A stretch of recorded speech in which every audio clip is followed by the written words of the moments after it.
Alhamdulillah berjumpa lagi bersama saya Bu Rahmat Tahir dalam materi fikih Islam dengan tema akikah dan kurban menumbuhkan kepedulian umat. Jangan lupa like dan subscribe dan menonton materi dari awal sampai selesai sehingga mendapatkan pemahaman yang utuh tentang materi akikah dan kurban dalam Islam. Selamat menyaksikan dan terima kasih.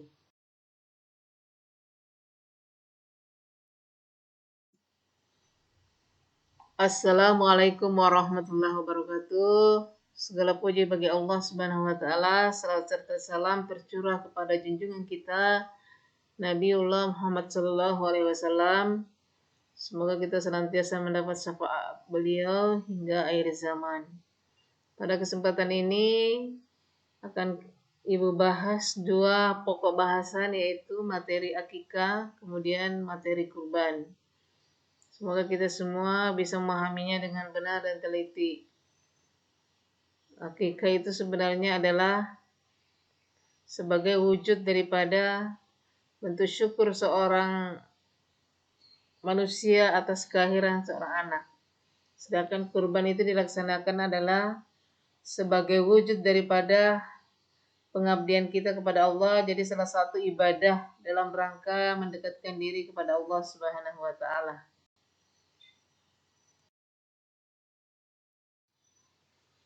Akikah, pelaksanaan akikah menurut Islam dan sunnah Rasulullah Sallallahu Alaihi Wasallam adalah dengan memotong kambing atas kelahiran anak. Jadi kalau hanya misalnya tasmiyah, artinya memberi nama, maka itu belum disebut dengan akikah. Atau di masyarakat itu ada yang namanya naik ayung. Semua itu adalah bentuk rasa syukur. Tetapi akikah yang benar menurut sunnah Rasulullah adalah dengan memotongkan kambing atas anak yang lahir tersebut. Ya. Jadi yang disebut akikah adalah ketika anak itu lahir dipotongkan kambing, apakah dia laki-laki, apakah dia perempuan, itu tergantung nanti pada ketentuannya. Berapa jumlahnya akan kita bahas lebih lanjut.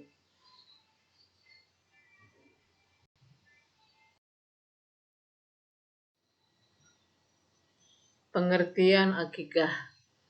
Menurut bahasa, akikah ialah memutuskan atau melubangi. Sedangkan menurut syariat Islam, akikah adalah menyembelih kambing atau domba sebagai tanda syukur kepada Allah Subhanahu wa taala atas lahirnya baik itu anak laki-laki maupun anak perempuan. Jadi sebenarnya akikah yang kita laksanakan atas kelahiran seorang anak, baik itu laki-laki maupun perempuan, sebagai bentuk rasa syukur kita kepada Allah Subhanahu wa taala karena dikaruniai anak. Karena tidak semua orang beruntung bisa punya anak. Ada banyak orang yang sampai tua tidak memiliki anak. Oleh karena itu, bersyukurlah bagi kalian atau bagi kita yang memiliki anak.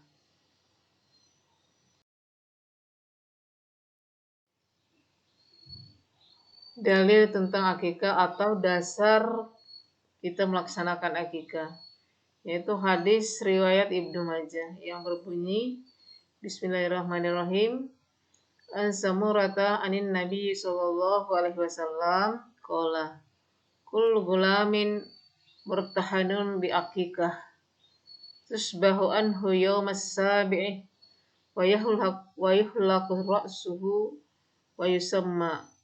Ibnu Majah, yang artinya adalah dari Samurah Nabi Shallallahu Alaihi Wasallam, beliau bersabda, setiap anak tergadai dengan akikahnya yang disembelih untuknya pada hari ketujuh, dicukur rambutnya dan diberi nama. Hadis riwayat Ibnu Majah juz 2. Maksud daripada hadis ini adalah bahwa seorang anak itu hendaknya, ya, jika orang tua mampu, maka sebaiknya pada hari ketujuh itu disembelihkan kambing sebagai akikah. Nah, kewajiban orang tua selain menyembelih kambing, selanjutnya adalah dicukur rambutnya. Jadi dicukur rambut pertama kali itu pada saat akikah.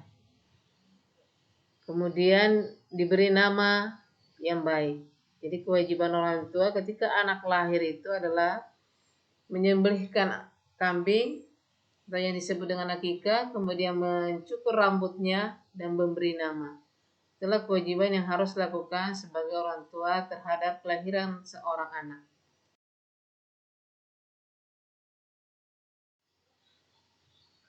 Dasar pelaksanaan akikah, kemudian apa sih hukumnya? Jadi hukum akikah adalah sunnah muakkad, artinya sunnah yang sangat dianjurkan. Ya. Kemudian pelaksanaannya akikah, kapan dilaksanakan akikah? Sebagaimana hadis sebelumnya telah Ibu bacakan tadi, bahwa pada hari ketujuh itu lebih baik. Tapi jika tidak mampu pada hari ketujuh, bisa pada hari ke-14 atau hari ke-21 atau hari ke-40. Lalu bagaimana seandainya sampai hari ke-40 tidak mampu berakikah? Maka sebagian berpendapat bahwa sampai sebelum anak itu balik itu bisa diakikah. Ya, itu terdapat berbagai pandangan dari para ulama.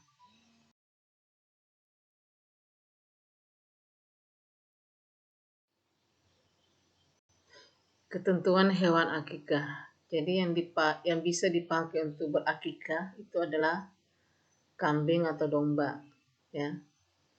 Jadi bukan sapi. Nah, ketentuannya adalah pertama atau nomor 1 untuk anak laki-laki yaitu 2 ekor kambing atau domba. Dan untuk anak perempuan yaitu 1 ekor kambing atau domba. Jadi akikah itu kalau dalam pelaksanaan akikah misalnya seseorang itu mau menyembelih sapi, maka tidak mengapa. Tapi mengakikah anak itu haruslah dengan kambing atau domba, ya. Kemudian nomor 2, kambing atau domba itu dalam keadaan sehat, tidak kurus, jadi yang punya daging lah yang gemuk, kemudian tidak cacat. Kemudian nomor 3, umur hewan tersebut, kambing atau domba, sudah berumur 1 tahun lebih atau sudah pernah berganti gigi, ya.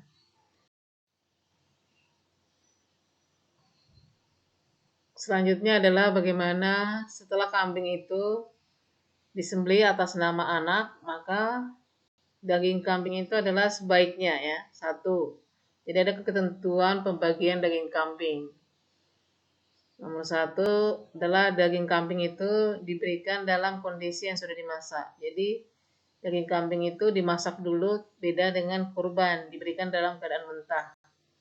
Kalau kambing akikah adalah dimasak dulu. Kemudian nomor 2, menghadiahkan sebagian dagingnya kepada sahabat kita, sahabat-sahabat kita, ya. Kemudian yang nomor 3, menyedekahkan sebagian lagi kepada kaum muslimin. Kemudian nomor 4, boleh juga mengundang kerabat dan tetangga untuk menyantapnya. Ini yang nomor 4 ini yang sering kita saksikan di masyarakat. Jadi ketika ada akikah, mengundang para tetangga, sahabat, handai taulan, yang kaya maupun yang miskin, itu mengundang datang ke rumah pada saat akikah anak. Kemudian itu boleh saja, ya, diperbolehkan. Yang kelima, boleh juga disedekahkan semuanya. Misalnya setelah kambing itu kita potong atas nama anak yang kita akikah, maka setelah dimasak, kita serahkan semuanya misalnya ke panti asuhan atau panti jompo, itu juga boleh. Jadi tidak mengadakan acara di rumah, itu juga sah sebenarnya. Jadi yang penting menyembelih kambing atas nama anak yang diakikah, dimasak di rumah boleh, mengundang orang datang boleh, atau bisa juga dimasak dan disedekahkan semuanya kepada orang lain. Itu juga lebih baik.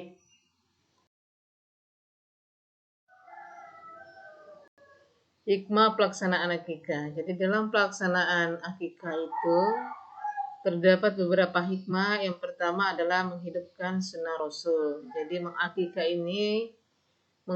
anak atau memotongkan kambing kepada anak yang baru lahir sesuai dengan ketentuan-ketentuan yang sebagaimana yang disebutkan sebelumnya adalah sebagai bentuk daripada mengikuti sunnah Rasulullah SAW. Yang kedua adalah membebaskan anak dari ketergadaian. Jadi anak yang lahir setelah dipotongkan kambing maka dia sudah tidak tergadai sebagaimana hadis Rasulullah yang Ibu sampaikan sebelumnya ya. Kemudian yang ketiga, anak akan terlindungi dari gangguan setan yang sering mengganggu anak. Jadi ternyata anak yang belum diakikah ini, mohon pada kenyataannya ya, pengalaman-pengalaman yang Ibu rasakan dan kalian mungkin bisa melihat bahwa ketika anak itu belum diakikah, itu anak itu sering menangis, rewel tiap malam, tapi ketika setelah selesai akikah, itu anak itu bisa tenang, tidurnya nyenyak dan seterusnya. Jadi memang terbukti bahwa anak itu sudah tidak tergadai. Kemudian yang keempat, akikah dapat menghindarkan anak itu dari musibah, keburukan moral dan penderitaan. Karena hakikatnya anak itu meskipun tidak bisa bicara ketika masih bayi, pada saat diakikah itu dia punya kontak batin. Artinya apa? Kelahirannya itu disyukuri dan orang tua senang atas kelahirannya. Itu bisa dirasakan anak meskipun mereka tidak bisa bicara.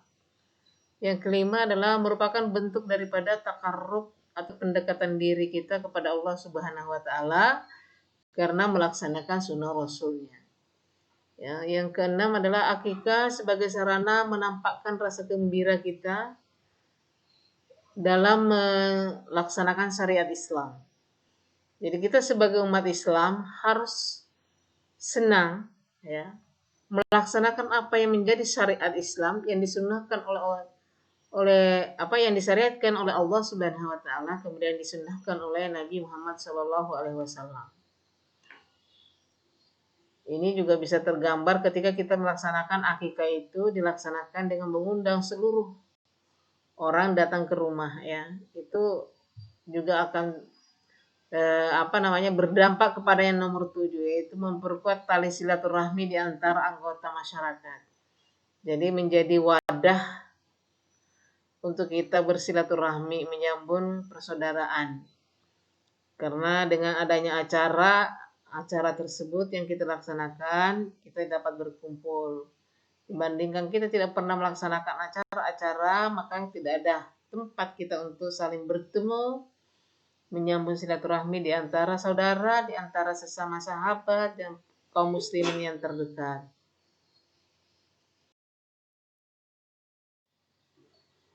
Pembahasan yang kedua adalah kurban. Kita akan melihat sebentar sejarah kurban dalam sejarah kemanusiaan. Jadi kurban ini bukan hanya terjadi pada masa setelah Islam datang, tapi pada saat Nabi Adam alaihissalam pada waktu itu masih disebut dengan agama tauhid karena Nabi Adam alaihissalam juga menyembah Allah Subhanahu wa taala. Pada waktu itu diperintahkan kepada anaknya yang bernama Habil dengan Qabil. Habil itu peternak, Habil itu bercocok tanam. Nah, masing-masing mereka disuruh untuk mempersembahkan yang terbaik untuk kurban kepada Allah Subhanahu wa taala. Nah, si Habil ini mempersembahkan binatang ternak, kemudian Habil mempersembahkan hasil bercocok tanam. Dan yang diterima persembahannya pada waktu itu adalah Habil, yaitu binatang ternak. Jadi itulah sejarah pertama manusia berkurban, yaitu pada masa Nabi Adam alaihissalam. Kemudian pada masa berikutnya itu pada masa Nabi Ibrahim alaihissalam, ini yang sering jadi santer dan digaunkan, dan ini tuh yang kita sering dengarkan bahwa ketika Nabi Ibrahim alaihissalam ya sebelum memiliki anak, Nabi Ibrahim memang selalu berkurban. Ya, puluhan bahkan ratusan ekor unta. Kemudian ketika itu masyarakat mengagumi Nabi Ibrahim alaihissalam karena kesiapannya dan kesediaannya di setiap tahun untuk berkurban. Dan ketika itu Nabi Ibrahim alaihissalam berkata bahwa seandainya saya punya anak saya pun akan saya kurbankan. Nah, ternyata Nabi Ibrahim alaihissalam memiliki anak dari istrinya yang bernama Siti Hajar, yaitu Nabi Ismail alaihissalam. Kemudian setelah itu dia juga memiliki anak yang bernama Ishak yang lahir dari istri pertamanya yaitu Siti Zara. Nah, ketika lahir Nabi Ismail alaihissalam ini telah beranjak remaja, anak-anak menjelang remaja, kemudian Nabi Ibrahim alaihissalam ini bermimpi. Dalam mimpinya itu dia diperintahkan untuk menyembelih anaknya Ismail. Dan mimpi itu berulang sampai berkali-kali. Kemudian mimpinya ini disampaikan kepada istrinya yaitu Siti Hajar. Kemudian Siti Hajar mengatakan bahwa itu adalah perintah atau disebut juga sebagai wahyu. Oleh karena itu disampaikan pula kepada anaknya Nabi Ismail. Kemudian Ismail mengatakan bahwa kalau itu perintah maka laksanakan, jangan khawatir wahai ayahku. Kemudian sampailah saatnya Nabi Ibrahim alaihissalam membawa Nabi Ismail untuk dikurbankan, untuk disembelih. Kemudian ketika ditancapkan pisau kepada lehernya, ternyata Allah mengganti sembelihan itu dengan seekor kibas, sehingga yang disembelih bukan lagi Nabi Ismail alaihissalam tapi seekor kibas. Jadi sejarah yang kedua juga mengorbankan seekor binatang. Kemudian sejarah yang ketiga itu adalah terjadi ketika masa Nabi sebelum Nabi Muhammad SAW lahir, yaitu ayahnya yang bernama Abdullah, kakeknya yang bernama Abdul Muthalib ini adalah seorang pemuka Quraisy. Kemudian dia penjaga Mekah, ya. Dia termasuk tokoh yang dihormati ketika itu dan dia sering melaksanakan penyembelihan hewan kurban, tapi waktu itu adalah penyembelihan dilaksanakan dalam rangka untuk mempersembahkan kepada dewa yang namanya Dewa Hubba. Nah, ketika itu Abdul Muthalib hanya punya anak satu. Nah, ketika itu dia berkata, seandainya saya dikaruniai 10 anak-anak, maka saya pun akan mengorbankan salah satunya. Sehingga ternyata Allah Subhanahu wa taala mewujudkan apa yang menjadi nasarnya itu. Kemudian dia memiliki 10 orang anak dan yang terakhir itu adalah Abdullah. Nah, ketika 10 anak itu diundi dengan anak panah, maka yang jatuh adalah Abdullah. Sehingga Abdullah ini sampailah waktunya dibawa pada suatu tempat untuk disembelih sebagai untuk dijadikan korban kepada dewa. Sehingga masyarakat pada waktu itu di sekitarnya artinya memberikan masukan kepada Abdul Muthalib agar tidak menyembelih anaknya atau mengorbankan anaknya, karena apabila disembelih akan menjadi tradisi yang akan diikuti oleh masyarakat setelah itu. Alhasil kemudian disepakati diganti dengan binatang ternak. Setelah mereka berkonsultasi kepada seorang dewa dukun pada waktu itu. Dan dikatakan bahwa undi nama Abdullah ini dengan nama unta. Jadi ada 2 nama di ujung panah itu, ada nama Abdullah, ada unta. Nah, setiap diundi kalau nama Abdullah keluar maka harus mengorbankan 10 ekor unta. Maka diundilah nama Abdullah itu dan unta di panah itu. Yang pertama keluar nama Abdullah, yang kedua Abdullah, berarti sudah 20 ekor unta. Sampai yang ke-10 tetap nama Abdullah yang keluar, maka berarti Abdul Muthalib harus mengorbankan 100 ekor unta. Nah, baru yang ke-11 keluar nama unta. Sehingga pada ketika itu Nabi ayah dari Nabi Muhammad SAW yaitu Abdullah tidak jadi disembelih karena digantikan dengan 100 ekor unta sebagai persembahan. Nah, ketika Islam datang, Jadi kebiasaan masa jahiliyah itu yang memang sedang berkurban itu diluruskan dalam Islam. Bahwa berkurban itu adalah suatu ibadah dalam rangka mendekatkan diri kepada Allah Subhanahu wa taala dan bukan sebagai suatu persembahan kepada dewa. Dan dagingnya itu bisa dibagikan kepada yang berhak menerima sehingga bisa berakibat selain menjadi ibadah kepada Allah juga ada ibadah sosial yang bermanfaat kepada masyarakat yang membutuhkannya.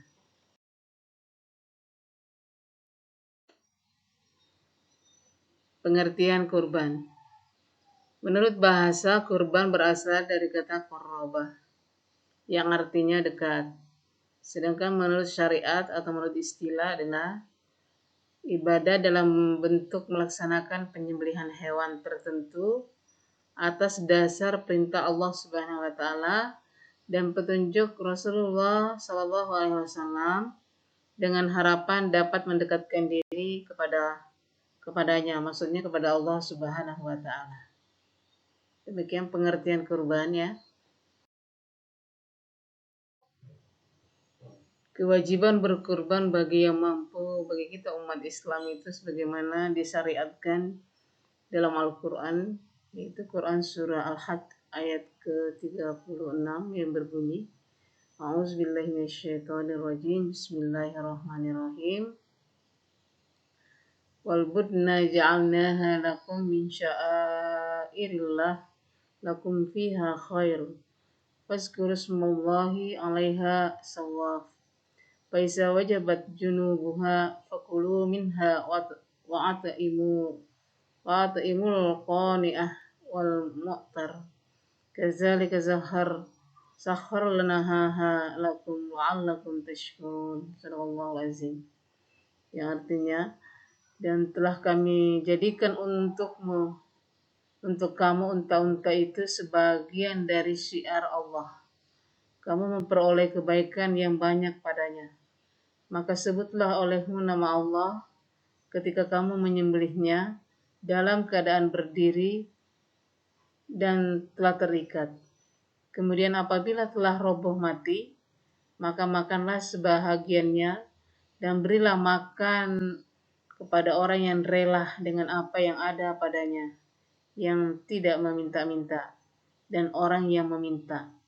Demikianlah kami telah menundukkan unta-unta itu kepada kamu, mudah-mudahan kamu bersyukur. Kemudian pada ayat yang lain Quran Surah Al-Kautsar yaitu ayat kedua yang berbunyi Bismillahirrahmanirrahim fasholli lirabbika wanhar, maka dirikanlah salat dan karena Tuhanmu dan sembelilah kurban. Jadi kedua ayat ini yang Ibu bacakan adalah menjadi dasar kita diwajibkannya berkurban. Dari ayat yang Quran Surah Al-Hajj ini, dari terjemahannya bisa dipahami bahwa menyembelih hewan kurban itu sebagian diberikan kepada orang yang tidak meminta dan sebagian kepada yang meminta. Artinya apa? Diberikan kepada orang yang mampu sebagai hadiah, kemudian yang meminta-minta karena itu adalah mereka berhak untuk menerimanya.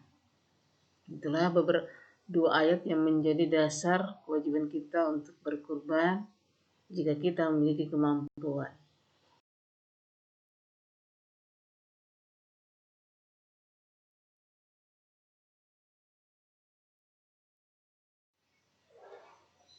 Jenis hewan yang bisa dipakai untuk berkurban yaitu sapi.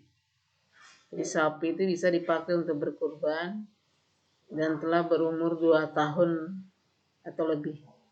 Jadi minimal umur 2 tahun. Kemudian kambing telah berumur 2 tahun atau lebih. Jadi kurang dari 2 tahun berarti tidak memenuhi syarat untuk dipakai berkurban. Yang ketiga adalah unta. Unta bisa dipakai untuk berkurban dengan umur 5 tahun ke atas. Artinya minimal 5 tahun. Berarti umur yang di bawah 5 tahun tidak memenuhi syarat untuk dipakai untuk berkurban. Kemudian domba ini telah berumur 1 tahun atau lebih. Jika sudah memenuhi syarat-syarat itu, maka sah dipakai untuk berkurban. Jadi inilah beberapa jenis binatang yang bisa dipakai untuk berkurban. Selain jenis-jenis yang telah Ibu sebutkan pada slide sebelumnya, ada beberapa syarat-syarat lain yang harus diperhatikan untuk memilih binatang yang akan kita jadikan hewan kurban. Yang pertama, selain umurnya tadi memenuhi syarat, nah kemudian hewan tersebut atau binatang ternak yang akan kita pakai ya sudah disebutkan jenisnya, yaitu unta, sapi, kambing, ya, domba. Nah, yang selanjutnya adalah usianya telah cukup, sudah Ibu jelaskan tadi. Nah, yang lebih penting lagi adalah bebas dari aib atau binatang tersebut tidak cacat. Jadi kalau terjadi cacat, maka itu mencegah keabsahannya, menjadikan hewan tersebut tidak sah dipakai untuk berkurban. Sebagaimana telah dijelaskan dalam hadis Nabi Shallallahu Alaihi Wasallam, buta sebelah ya. Jadi kalau ada yang buta sebelah, yang jelas atau yang tampak, jadi butanya jelas kelihatan. Kemudian sakit yang jelas, sakit binatang tersebut jelas dia sakit, kelihatan loyo dan seterusnya. Kemudian pincang kakinya, masuknya di sini dan jelas pincangnya. Kemudian binatang itu tidak gemuk atau sangat kurus, tidak berdaging, tidak mempunyai sumsum tulang, maka itu tidak memenuhi syarat untuk dipakai sebagai hewan kurban. Yang berikutnya, hewan kurban tersebut milik orang yang berkurban atau yang diperbolehkan atau diizinkan baginya untuk berkurban, ya. Artinya apa? Hewan yang kita kurbankan itu adalah milik kita. Atau bisa saja hewan itu kita misalnya menyumbangkan kepada seseorang dan orang itu memakai untuk berkurban, itu bisa. Misalnya saya membelikan hewan kurban, kemudian saya berkurban atas nama orang tersebut, mungkin saudara saya atau siapa, maka itu sah, boleh saja kita pakai untuk berkurban, ya. Jadi hewan itu bukanlah hasil daripada merampok, mencuri, ya, dan lain sebagainya. Nah, kemudian perlu diingat bahwa kalau sapi itu bisa berserikat. Berserikat itu artinya berkumpul. Satu ekor sapi itu bisa berkurban atas nama 7 orang. Artinya apa? Kita kumpulan 7 orang itu membeli sapi seharga misalnya 15 juta, maka itu dibagi 7. Maka itu boleh, itu namanya berserikat. Ya. Dan ini sering terjadi di tengah masyarakat. Kemudian yang selanjutnya, hewan yang kita kurbankan itu tidak ada hubungannya dengan hak orang lain. Jadi tidak sah berkurban dengan hewan yang digadai atau hewan warisan. Ya. Kalau hewan yang digadai berarti bukan hak penuh. Atau hewan warisan dan kita misalnya diwariskan orang tua kita dan kita punya saudara, maka hewan tersebut tidak boleh kita pakai untuk berkurban karena bukan satu orang yang punya, melainkan beberapa ahli waris. Ya. Kemudian yang selanjutnya adalah penyembelihan kurbannya harus terjadi pada waktu yang telah ditentukan. Ini nanti akan Ibu bahas lebih lanjut lagi berikutnya.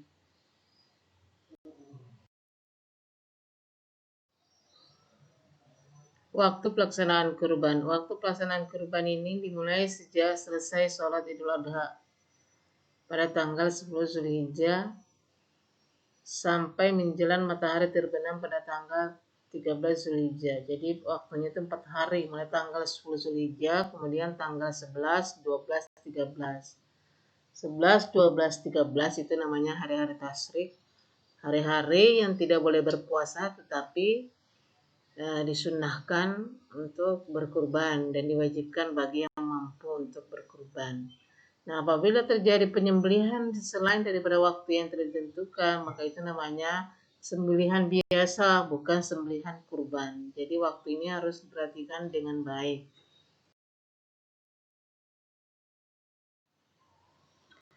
Cara pembagian daging kurban.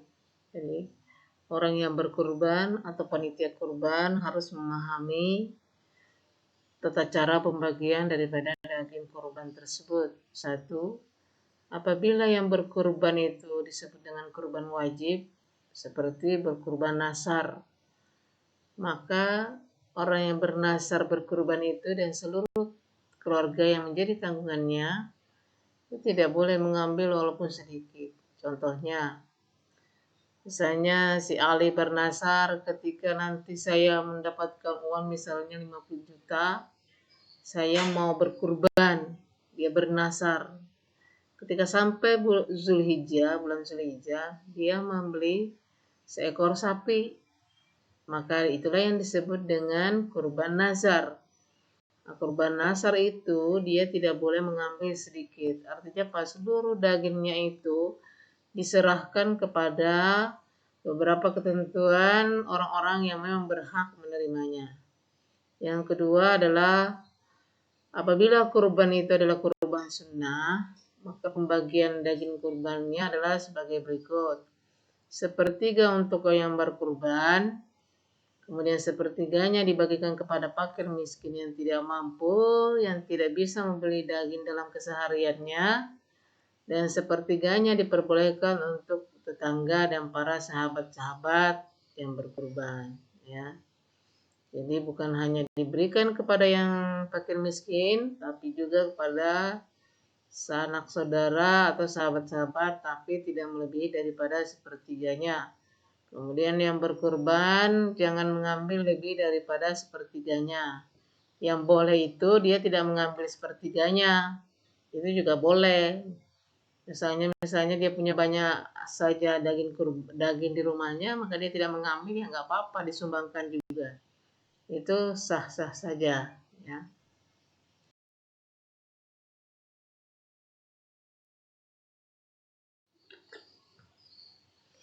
Hikmah berkurban. Jadi ibadah kurban ini dilaksanakan ada beberapa hikmah, baik bagi orang yang berkurban, bagi yang menerima kurban, dan bagi masyarakat pada umumnya. Yang pertama adalah hikmah bagi yang berkurban. Satu, menambah ketakwaan kepada Allah Subhanahu wa taala. Karena kurban adalah bagian daripada ibadah dalam rangka mendekatkan diri kepada Allah Subhanahu wa taala. Jadi dapat meningkatkan ketakwaan seseorang yang berkurban. Kemudian yang kedua, menambah rasa syukur kepada Allah Subhanahu wa taala karena memiliki kemampuan untuk membeli hewan kurban dan mau berkurban. Karena ada banyak orang yang mampu tapi tidak mau berkurban. Jadi orang yang berkurban dan memiliki kemampuan itu adalah wujud daripada rasa syukurnya atas nikmat yang diberikan Allah Subhanahu wa taala kepadanya. Kemudian yang ketiga, dia mewujudkan rasa tolong-menolong kepada sesama. Karena daging kurban ini adalah selain sebagai ibadah kepada Allah juga sebagai ibadah sosial. Maksudnya adalah ibadah daging kurban itu bisa dibagikan kepada sesama manusia, terutama yang tidak mampu, maka itu wujud daripada kepedulian sosial atau kepedulian terhadap sesama. Kemudian hikmah bagi yang menerima kurban. Nah, orang yang menerima kurban pertama nomor satu adalah menambah rasa iman dan takwanya kepada Allah Subhanahu wa taala. Karena dia merasakan nikmat yang diberikan Allah kepadanya melalui perantaraan orang lain. Ya. Yang kedua, menambah rasa syukur kepada Allah Subhanahu wa taala.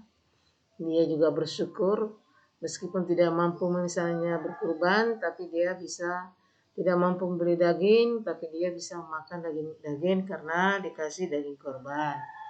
Yang ketiga, mewujudkan semangat dalam hidupnya dan merasa ingin berkurban seperti yang lainnya. Jadi ada banyak orang yang berkurban, dia tidak memiliki harta yang berlimpah, tapi memiliki niat yang kuat. Ya, bisa kita lihat ya, dalam berita-berita itu hanya seorang tukang sapu dia menabung untuk berkurban. Ya, jadi memiliki semangat juga untuk mengikuti orang-orang yang berkurban. Kemudian hikmah bagi masyarakat pada umumnya. 1. Mempererat tali persaudaraan. Ini maksudnya bagi orang yang kita kasih hadiah, yang mampu tapi kita kasih hadiah kepada orang tersebut, maka pemberian itu bisa mempererat tali persaudaraan di antara sesama muslim. Yang kedua, meningkatkan kesadaran hidup beragama. Jadi berkurban ini adalah wujud daripada melaksanakan syariat Islam dan sunnah Nabi Muhammad SAW. Itu juga merupakan bagian daripada syiar Islam. Sekian materi yang dapat disampaikan pada kesempatan ini. Semoga akikah dan kurban ini dapat dipahami dengan baik dan semoga bermanfaat. Semoga Allah Subhanahu wa taala senantiasa melimpahkan rahmat, hidayah dan kesehatan kepada kita semua sehingga kita dapat bertemu kembali pada materi selanjutnya. Sekian, wassalamualaikum warahmatullahi wabarakatuh.